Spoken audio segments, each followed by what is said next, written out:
तो केजरीवाल और भारतीय जनता पार्टी के बीच ताज़ा जो हमला हो रहा है आरोप प्रत्यारोप का, उसमें दिल्ली की जनता क्या सोचती है, कौन सही कौन गलत, ये मैं राह चलते लोगों से, क्योंकि आज केजरीवाल ने कुछ भी कोर कसर नहीं छोड़ी। एक तो अध्यादेश को समझाने के लिए उन्होंने आज कपिल सिब्बल को अपने मंच पर जगह दी, जो कि निर्दलीय सांसद हैं, राज्यसभा के सपा समर्थित सांसद हैं।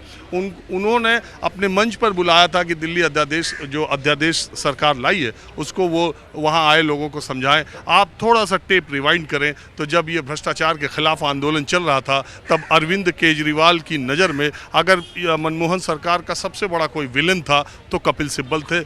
लेकिन अब हालात बदले हैं, हवा बदली है, तो अब कपिल सिब्बल केजरीवाल के मंच पर बैठे हैं और सार्वजनिक तौर पर केजरीवाल उनका इस्तकबाल कर रहे हैं और उनका अभिनंदन कर रहे हैं। हमारे साथ कुछ और लोग हैं। आपका नाम क्या है? हसनैन नकवी। नकवी साहब दिल्ली रहते बाहर रहते? दिल्ली रहते हैं। ये जो चल रहा है आम आदमी पार्टी और बीजेपी में, सब सुन ही रहे हैं, सब देख ही रहे, बताने की कोई ज़रूरत नहीं। अब तो हर मिनट लोगों के पास मोबाइल पर खबरें आई जाती। मैं फॉलो तो नहीं कर रहा, लेकिन आप बता रहे हैं तो ऐसा कुछ चलता रहता ही है, वो चल ही रहा होगा। तो आप बताइए क्या पूछ रहे हैं, क्या है, कौन सही लगता है आपको इन ओवरऑल? हाँ, मुझे केजरीवाल में तो कोई बुराई दिखती नहीं। रीज़न कि बहुत अच्छा काम कर रहे हैं मेरे ख्याल से, तो क्योंकि काफ़ी सारी महिलाओं को जो एक सिरे से बदरपुर से चलती हैं और पंजाबी बाग तक फ्री, आप मैंने थोड़ा नोटिस करा है पिछले दिनों बसेस में ऑक्यूपेंसी जो है 50% के करीब रहती है। तो एक बहुत बड़ा एक सौगात कह सकते हैं, स्पेशली बिजली फ्री, पानी फ्री, औरतों को ये बहुत अच्छी बात है, बस फ्री। तो यही तो मोदी जी कहते हैं कि रेवड़ी बांटते हैं, रेवड़ी बांटते हैं, इससे तो कोई मिलता है सब कुछ। वही थोड़ा सा हक जनता का भी है, थोड़ा सा हक है जनता का या नहीं? या वो कैंटीन में सब रसगुल्ले खाते रहें फ्री के और वो फ्री के हवाई जहाज करें और सब कुछ, तो जनता के लिए थोड़ा बहुत कर रहे हैं। बाकी ओवरऑल जो डेवलपमेंट था, जैसे रोड्स वगैरह का हिसाब होता था, फ्लाईओवर कितनी तेज़ बनते थे शीला दीक्षित के टाइम पे, वो थोड़ी सी मुझे लगी है कमी। आपको महसूस कर सकते हैं थोड़ा वो काम हल्का पड़ा। अच्छा, ये जो आरोप लगाते हैं कि मोदी सरकार अब लोकतंत्र बचाओ, अब संविधान बचाओ, सब खतरे में है, आज से संविधान बचाओ होता रहा, ये हमेशा से होता होगा। मेरे ख्याल जब इंदिरा गांधी थी तब उनके खिलाफ सब लोग थे। आज ये पावर में है तो इनको काम करने दिया जाए मेरे ख्याल, क्योंकि इमेज तो मैं मानता हूँ थोड़ा बहुत अच्छी हुई है। क्योंकि मैं पाकिस्तान के कुछ यूट्यूबर्स को देखता हूँ जो कि बहुत सारे तारीफ़ करते हैं मोदी की, फिर यहाँ प्रोग्रेस तो हो रही है, इसमें नो डाउट। अब सेंटर में कोई ना कोई तो होगा, उसकी बुराई होनी ही है। लेकिन अगर कंपैरिजन किया जाए कि दिल्ली के लिए कौन अच्छा है, तो मुझे केजरीवाल बहुत अच्छे लगते हैं। आम जनता के लिए बहुत अच्छे हैं। एमसीडी को बहुत सुधारा है, मेरी वाइफ एमसीडी में है, स्कूल्स को बहुत सुधारा है, हॉस्पिटल की सर्विसेज बहुत अच्छी जा रही हैं। अब ये तो नहीं है कि हर जगह मोदी ही हों, उनके थोड़े से विरोधियों को भी कुछ चांस मिलना चाहिए। अरे सबको चांस है, लोकतंत्र है, सब समर्थक सब विरोधी थोड़ी नहीं। सही बात। हाँ जी, बोलो, तुम भी कुछ बोलो। जी बोलेंगे, किस मुद्दे पे? मुद्दा बताओ। सब रामायण हो गई, पूछ रहे हो सीता किस? जब पता नहीं है तो पूछ सकते हैं ना। अरे केजरीवाल और बीजेपी का झगड़ा तो पूरे जो दिल्ली में है, उस बाहर देश दुनिया तक लोग जानते हैं कि दोनों में कितनी तकरार है। तकरार वो विपक्ष से सरकार में तो हमेशा ही रहा है तकरार। अखिलेश देख लो, इनके पीछे है, ममता बनर्जी इनके पीछे मोदी जी के, और ये केजरीवाल इनके पीछे, ये सारे इनके पीछे पड़े हुए हैं। होता कुछ नहीं है। कहते तो है कि मोदी जी सबके पीछे पड़े हुए। नहीं, जो विरोधी बोल देता उस पर मुकदमा हो जाता, कहते नहीं, मुकदमा होता है। केजरीवाल आज कह रहे थे, देखो सिसोदिया बढ़िया काम कर रहे थे, सत्येंद्र जैन बढ़िया काम है, जेल में डाल दिया। नहीं, तो आपसे मिलने की खुशी है, हमें तो बस आपसे मिलने की खुशी हुई। अरे आप, बाकी ये तो नेता वेता आते रहते हैं। अरे बहुत शुक्रिया। हाँ जी सर। हाँ, नहीं, ये जो बोले ना कि सत्येंद्र जैन और केजरीवाल वाला, ये मनीष सिसोदिया वाला, ये जो है ना, हकीकत में बोलूँ, मैं भी आम आदमी पार्टी में था, लेकिन आम आदमी पार्टी हमने छोड़ दिया। क्यों छोड़ा? क्योंकि उसके पीछे राजनीति था। ये जो भिखारी बन के आए थे, आज करोड़ों रुपए कमा के अपनी ऐसी तैसी कर रहे हैं। ये जो दिल्ली, जो आम आदमी से पूछिएगा आप, किसी भी नॉर्मल आदमी से, मिडिल क्लास से, वो ये राम भरोसे चल रहा है दिल्ली।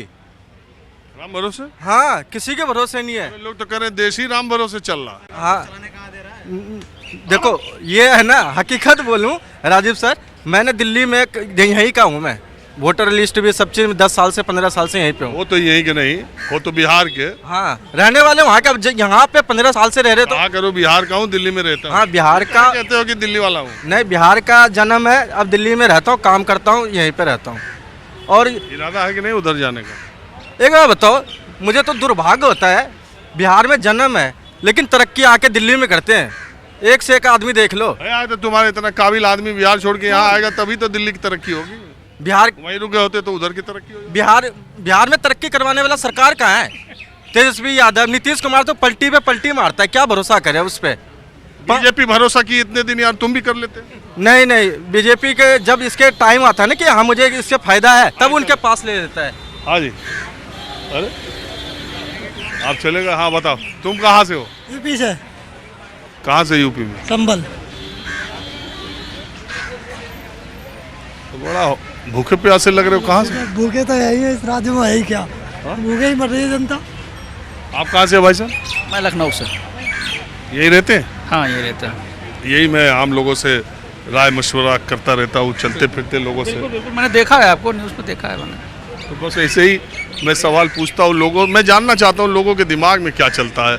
अभी जो केजरीवाल या मोदी या बीजेपी ये चल रहा है ना कि हमको काम नहीं करने देते, हर चीज़ में अड़ंगा लगाते हैं, योगा का क्लास शुरू कर दिया हमको एलजी साहब, तो इस पर आम लोग सोचते क्या है? जी देखिए, मोदी जी जो कर रहे हैं बिल्कुल सही कर रहे हैं। अब उसको चाहे जो कहें, लेकिन मोदी जी देश का भला कर रहे हैं, विकास कर रहे हैं। अगर किसी ने देश का विकास किया है तो सिर्फ मोदी जी ने किया है और योगी जी ने किया है। उसके अलावा मैं नहीं समझता किसी और ने विकास इतना किया है जितना इन दोनों लोगों ने मिलकर किया है। इसीलिए मैं कहूँगा कि आप लोग मोदी जी और योगी जी को समर्थन दें। और बताइए, पूरा एकदम अपील ही कर दी। और मतलब मोदी जी से बढ़िया मुझे कोई दिखता ही नहीं। और कोई बताइए, 10 लाख के अरे जब पर्दे, चश्मा लगा लिए हैं। 10 लाख के पर्दे और वो आप खुद ही देख रहे हैं क्या हो ये रहा तो है। बिल्कुल है, इस मसले पर कोई बोलता ही नहीं उधर कि आम आदमी पार्टी की तरफ से। नहीं, अब आम आदमी की तरफ से बोलना चाहिए भाई, ये गलत है तो गलत है। आपका मैं गाड़ी नहीं लूँगा, मैं बंगला नहीं लूँगा, मैंने सब कुछ ले लिया, तो ये सब मुझे कुछ समझ में नहीं आया। बाकी ठीक है, जो करते हैं करें, उनका काम है। आप भी कुछ बोलना चाह रहे हैं? हाँ? सर मैं ये कह रहा हूँ, अरे जितने आप भी कौन मास्क लगा रहा है? जितने भी नेता हैं, चाहे वो कोई हो, केजरीवाल हो, राहुल गांधी हो, मोदी जी हो, योगी जी हो, ममता बनर्जी हो, नीतीश हो, तेजस्वी, कोई ये नहीं है सर। जो जनता के हित में काम करे ना, वो सबसे बेटर नेता। केजरीवाल सबसे अच्छा बेस्ट नेता दिल्ली के अंदर। जो काम किया ना महिलाओं के लिए, स्वास्थ्य पे देखो, चिकित्सा पे देख लो, आप स्कूल में देखो, हर चीज़ में काम करे। कोई ऐसा नेता नहीं है मुझे जो अभी तक केजरीवाल जैसा नेता दिखाओ। मैं अध्यादेश के बारे में आप पूछ रहे थे ना, सबसे अच्छा मैं ये कह रहा हूँ, जनता वोट दिया है तो केजरीवाल को दिया है, एलजी को तो वोट नहीं दिया है। ठीक है, जब उसको कोर्ट में उसको वो हो गया, फैसला हो गया कि केजरीवाल सरकार चलाएगा, तो उसको चलाने नहीं दे रहा केंद्र सरकार। एलजी क्यों चलाएगा? एलजी उसके साथ में रहे, लेकिन एलजी के पास पावर नहीं होना चाहिए ना। अब ममता पश्चिम बंगाल में जीता है, मैं पश्चिम बंगाल से हूँ, ममता पश्चिम बंगाल को चला रहा है ना, तो यूपी योगी चला रहा है ना, योगी जी चला रहा है ना यूपी को, तो दिल्ली भी तो उसको जिताया है, तो दिल्ली में उसको चलना चाहिए उसका ना। ठीक है। माहौल क्या है, मैं बस आज इतना ही। देखिए, हमारा पेशा है कि हमें काम तो करना ही पड़ता है और रोज़ करना पड़ता है। आज वैसे न्यूज़ 24 के हमारे दो साथी गौरव और मनोज, एक सड़क दुर्घटना में दोनों की एक साथ दोनों का निधन हो गया। तो बहुत कम उम्र में एक ही साथ बाइक पर जा रहे थे और दोनों का निधन हो गया। हमारी तरफ से और न्यूज़ 24 की तरफ से उन दोनों को, अब इतनी कम उम्र थी कि मुझे शब्द बोला भी नहीं जा रहा है। आज बस इतना ही।